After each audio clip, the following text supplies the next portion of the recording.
We're going to start our search for the lost tribes where they were last reported to be located, that is in ancient Assyria and Media. Now, this is in northern modern Iraq and Iran. Our first clue to the ultimate fate of the lost tribes was found by the archaeologists in excavating the Assyrian royal library at Nineveh. That is in the ruins of the palace of Sargon II. They were in the form of cuneiform tablets, such as you see here. These were actually uncovered over a century ago, translated in 1930 by Professor Waterman of the University of Michigan. But their relevance to Israel was completely overlooked. This was because they were in complete disorder among some other 1,400 other texts, and no Israel words or names appeared. One tablet, dated 707 BC, referred to a land called Gemir, which was occupied by people called Gemira or Gimera. Now, this was a very area the Israelites had been placed just 14 years previously. Gemir, we believe, is evidently a corruption of Gomri, the Assyrian name for Israel, formed by the inversion of the final syllable IR to R, I should say RI to IR. Such inversions are very common in Assyrian writings. These tablets were actually spy reports sent to the Assyrian king from a frontier post. The king being that time was Sargon. These reports covered a large period of time. That's fascinating. Now, these reports, what did they say? Well, among other things, they reported that the exiled Israelites were not slaves. They were actually freemen, had their own homes, their cities, towns, engaged in various activities. They had agriculture, manufacture. Would you believe they even had their own standing army? Now, this sounds strange, but consider the fact why were the Israelites in Assyria. Now, Assyria in the past, anytime they occupied, I should say, subjected an area, they merely sent their overseers there to extract a tribute and so on. But with the Israelites, this is an exception. They brought these men up to Assyria to act as buffers around the borders of the country. In other words, evidently they were fierce fighters in those days. What do you mean, buffers? Well, for instance, any outside invasion coming directed toward Assyria, they'd have to penetrate first through the Israelite lines. That means the Israelites would have to fight for their lives, either repulse the enemy or at least, you might say, weaken them before they got to Assyria proper. Now, we can prove this because one series of tablets reported the invasion of ERRATUM. The king of ERRATUM came against Assyria, and they had to penetrate first through the Israelites. Now, one of the tablets makes it very clear the Israelites put up resistance, they fought, actually repulsed the armies, and then turned around and invaded ERRATUM in exchange. In fact, they not only captured or killed, all their army commanders, even sacked the country. Now, archaeologists had known for years that capital of ERRATUM had been sacked and destroyed. They never knew who did it. Now the tablets for the first time reveal these were Israelites that did it. It's fascinating. You know, it makes sense, too, that they would set them there because, in other words, if there's an invading army, they're going to have to come through their land, so they've got to defend their own land that they're working, their families, and that type of thing. That's interesting. Another and later Assyrian report states, in the second year of Esarhaddon the king, now this is about 679 BC, the Gimera, as the Israelites were then called, rose in rebellion under their leader, Tuespa. We don't know if Tuespa was a woman or a man at this stage. They fled westward. Now the Greeks reported these same activities. They called the Gimera Chimeroi in their records. Now that name is translated into English as Cimmerians. Now the branch of Israelites, now known as Cimmerians, moved out of Asia Minor, around and sometimes across the Black Sea, settling in the Crimea and the Carpathian regions west of the Black Sea. We find this called in 2nd Ezra, Arsareth, or Mountains of Surth. Now later, when Babylon conquered the Assyrian Empire, this is about 612 BC, they then invaded that part of Media where the Israelites, or Gimera, that had not escaped, were still there, and settled. And that, of course, drove the Gimera out of their area, some are moving up through the Caucasus, to what we call today the Pass of Israel. I should say some historians refer to that as the Pass of Israel. Others moved around the east of the Caspian Sea and became known as Iskuzi, a name very easily derived from Isaac. Then these tablets that allow us to learn these things really provide a very valuable archaeological clue, don't they? Yes, they do. There's another major clue to tracing the lost tribes of Israel is found on the side of a hill in northern Persia. It's in inscribed writings about 300 feet above the base of the mountain, the hill. Now, the inscriptions were actually carved in Akkadian, Elamite, and Old Persian languages. All three told the same story. The inscriptions show that the Babylonian name Gimra was written Saka on the Persian inscription, proving that the Gimra and the Saka were the same people. Now, the Greeks called these Scythians, I should say they called the Saka, Scythians in all their records. This is the first mention of the word Scythian. It's also interesting to note that the various names of Gimra are called all have the same root, SK, as Isaac.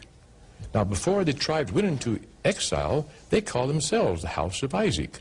You can find this in the Bible in Amos 4, verses 7 and 16, I believe. Archaeology has not only identified these Scythians as members of the lost tribes of Israel, but for the first time provided us with realistic, lifelike pictures of what the ancient Hebrews people looked like. Now, unlike the stylized pictures we see the Egyptians made and formalized or stylized stone carvings made by the Babylonians and Persians, excavated from Scythian tombs north of the Caucasus are found skillfully made gold work showing the everyday life of the Scythians. Here, two Scythian horsemen are astride their horses. Two Scythians here are fighting back to back using bows and arrows. Now, this reminds us of the little tribe of Benjamin that had, according to the Bible, 280,000 men of valor that bore shields and drew the bow. Now, to continue tracing the Israelites, under pressure from the Medes and the Persians, the Scythians, now this is the eastern branch of the Israelites, they migrated north of the Black Sea, coming into collision with the Cimmerians. Now, the Cimmerians, I consider them the western branch of the Israelites. These people had settled in the Carpathian regions. Now, the kinship lost during the passing centuries, ensuing battles ended with the Cimmerians being pushed out of that area, and they moved westward. The Cimmerians then broke into two major groups. The larger part migrating up the Danube River Valley, arriving at its source in South Germany between 600 and 100 BC. Now, Roman historians, they call these people Celts. This is the first mention now of the word Celt. A small group moved into the sparsely inhabited regions of the Baltic, but the Romans called them by the abbreviated name of Cimbri. Now, between the 4th and 1st centuries BC, the Sarmatians, now these are a mixed non-Israelitish people, we believe partly Iranian, were pushing westward. They finally moved into the area of the then prosperous Scythian nation. Continuing warfare then drove the Scythians out of their land, as they had done the Cimmerians, and the majority northward toward the Baltic areas. Now, by the end of the 2nd century BC, we find only two small pockets of Scythians left on the shores of the Black Sea. Now, the Scythians, in turn, pushed the Cimbri westward to Jutland and the coast of Holland. Now, during this period of time, the Celts were expanding in all directions, many of them pouring into Britain to form the bedrock of the British race. About 3000 BC, some of the Celts invaded Italy and sacked Rome. Others migrated back into Asia Minor, where they were called Galatians by the Greeks. We now know that Paul's letters to the Galatians were to his kinsmen Israelites, that is, descendants of the earlier Galatians, although called Gentiles by the modern Bible translators. You know, that really helps to clear up to a degree, or major degree, this term Gentile. A lot of people have a lot of problems with it, but the word itself is ethnos, and it means nations. That's right. And what you're talking about here are nations, and of course God told Abraham his seed was going to form a multitude of nations. Those nations would definitely be Israelites.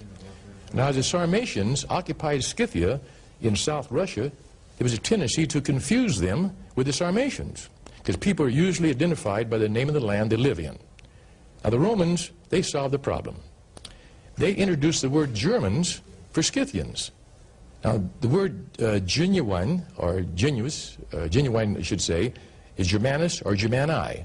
That's the Latin word for genuine. So in all the Roman records, except for a few outland areas, they dropped the name Scythian in all the Roman records. They applied the word Sarmatians or Germans. Now, from that Well, I guess you get the picture. Germany. No, it's fascinating, yes. Now, don't think for a minute we're talking about the German nation today. Right. The Cimbri were eventually driven out of northwest Europe. One group migrated to Italy, were nearly all wiped out by the Romans. One group made their way back into Spain to be known as Ibrius. Now, Ibrius is the Gaelic name for Hebrews. And eventually, many of those migrated into the Ireland as Scots. They named the island Hibernia, that early name for Ireland, a name that still exists. One group crossed the English Channel into northern Britain to form the, form the roots of the nation of the Picts. Now, during the succeeding centuries, the Scythian Germanic peoples broke into many divisions, possibly in some instances into their original Israel tribal families, like the Angles, Saxons, Jutes, Danes, and Vikings, to name just a few. Now, between 450 and 600 A.D., some of the Angles and Saxons moved into Britain as Anglo-Saxons. The Celtic Scots, for the most part, moved into northern Britain and established the nation of Scotland, although some settled in northern Wales, the Isles of Man, the Scilly Islands. Now, many Germanic tribes poured into the land south, that is, after the Celts began to move out and vacate the land. These Germanic tribes established the Gothic nations, the Vandals, Lombards, Franks, Burgundians, Visigoths, Ostrogoths. These Scythian Germanic people, or tribes, formed the modern German, Swiss, French, Italian, Spanish, and Portuguese nations of the day, although there has been, over the centuries, an infusion of non-Israel blood in these nations. The northern Scythian Israelites that had settled in Scandinavia, we read of them in history, raiding and establishing colonies in Western Europe, Britain, and Ireland. One group settled in France became known as Normans, who later forced their way into England under William the Conqueror in 1066. What happened to the lost tribes of Israel? You now know the answer. They were never really lost. They only lost their identity as they migrated over the centuries westward. You know, suddenly when you put the historical research that you have in your book, The Missing Links, and you couple the cuneiform tablets of the Assyrian Empire that you have studied, suddenly you have the keys that not only show they were not lost, but that God was keeping his promise all along, wasn't he? He said they would go to the north, to the south, the east, and the west. There's one thing that came to my mind as you were talking, and I brought this out in an earlier teaching, and that is Ephraim and Manasseh. Then it seems like what you're saying there, that these people formed the bedrock of the British nation, which formed a multitude of nations themselves. It would almost seem then that they at least represented, or in a representative way, one of these children, Ephraim and Manasseh. What do you think? You're right. I'd like to add one other point.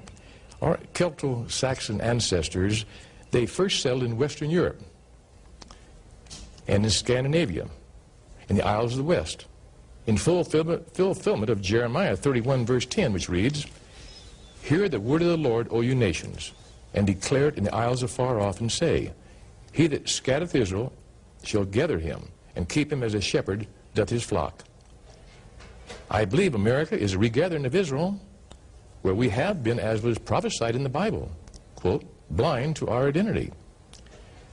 I believe that we whose roots are traced back to Abraham are Abraham's children, of which God said, as long as the sun, moon, and stars exist, so will the descendants of Abraham continue as a nation before me.